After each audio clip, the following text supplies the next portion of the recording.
வணக்கம் மக்களே. தமிழ்நாடு தான் இந்தியாலேயே உடல் உறுப்பு தானம் பண்றதுல ஃபர்ஸ்ட் இருக்காங்கன்னு ஆல்ரெடி வீடியோ போட்டிருக்கோம். பார்க்கலன்னா செக் பண்ணி பாருங்க. தமிழ்நாடு பொறுத்தவரை உடல் உறுப்பு தானம் ஏறுற அளவுக்கு அந்த உறுப்பு பயன்படுத்துறது ரொம்ப கம்மியா தான் இருக்குன்னு சொல்லப்படுது. அதுலயும் முக்கியமா ஹார்ட்டும் லங்ஸும் பயன்படுத்துறது ரொம்ப கம்மியா இருக்கு அப்படின்னு சொல்லப்படுது. இது ஏன்னு பாத்தீங்கன்னா அந்த ஆர்கனோட சென்சிட்டிவ்னஸ் தான். 2025 டேட்டா படி நவம்பர் வரை 240 பேர் உடல் உறுப்பு தானம் பண்ணிருக்காங்க.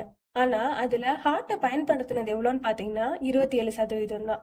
லங்ஸ் பாத்தீங்கன்னா 17% தான். ஆனா கிட்னி பாத்தீங்கன்னா 85%, லிவர் வந்து 83%, பயன்படுத்தி இருக்காங்க. இதுல மெயின் இஷ்யூ என்னன்னு பாத்தீங்கன்னா அந்த ஆர்கனோட ஸ்கீமைக் டைம் தான். அதாவது அந்த உறுப்பை வந்து உடல்ல இருந்து எடுத்துக்கிறது எவ்வளவு நேரத்துல அது வந்து டிரான்ஸ்பிளான்ட் பண்ணணும்னு சொல்ற டைம் தான். ஹார்ட்டை பொறுத்த அளவுக்கு 4ல இருந்து 6 ஹவருக்குள்ள அதை வந்து டிரான்ஸ்பிளான்ட் பண்ணணும். லங்ஸை பொறுத்த அளவுக்கு 8 to 10 ஹவர். கிட்னி வந்து 24 மணி நேரம் வரைக்கும் பண்ணலாம் அப்படின்னு சொல்லப்படுது. இந்த லங்ஸை பொறுத்த அளவுக்கு மெயினா அதை ஏன் ரிஜெக்ட் பண்ணுவாங்கன்னு பாத்தீங்கன்னா ஃபர்ஸ்ட் இன்ஃபெக்ஷன் தான். அதாவது இது எப்படி செக் பண்ணுவாங்கன்னா பிரான்சோஸ்கோபி மூலமா செக் பண்ணுவாங்க. எப்படின்னா ஒரு சின்ன டியூப் வந்து கேமராவை வந்து அதை ஃபிக்ஸ் பண்ணிட்டு வாய் வழியா உள்ள வச்சு பார்ப்பாங்க. இதுல இன்ஃபெக்ஷன் ஏதாவது தெரிஞ்சிச்சுன்னா அதை ரிஜெக்ட் பண்ணிடுவாங்க.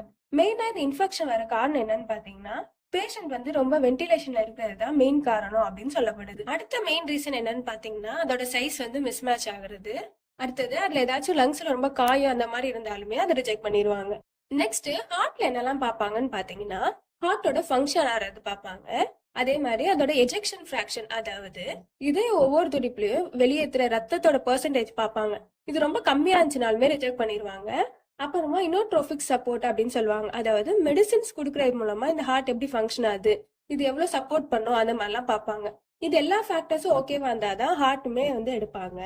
அதுல எல்லா ஃபேக்டர்ஸுமே ஓகேவா இருந்தாலுமே அப்ராக்சிமேட்டா ஒரு 10 டோனர்ஸ்ல 3ல இருந்து 4 ஹார்ட்டும் ஒரு லங்ஸ் தான் பயன்படுத்த முடியும் அப்படின்னு சொல்லப்படுது. இதுக்கு மெயினா என்னெல்லாம் மெஷர்ஸ் எடுக்கலாம்னு பாத்தீங்கன்னா இந்த கடாவர் மேனேஜ்மெண்ட் சொல்லப்படுற, அதாவது அவங்க இறந்த அப்புறமா அந்த ஆர்கனை கரெக்டா ப்ராப்பரா ஹேண்டில் பண்ணி சேஃபா ஸ்டோரேஜ் பண்ணி ப்ரிசர்வ் பண்றது மூலமாவும் கவர்மெண்ட்டும் அவங்க சைட்ல இருந்து டிரான்ஸ்போர்டேஷனுக்காக கரெக்டா கிரீன் காரிடாரை மேனேஜ் பண்றது மூலமாவும் இன்னும் பல உயிர்களை காப்பாற்ற முடியும் அப்படின்னு சொல்லப்படுது.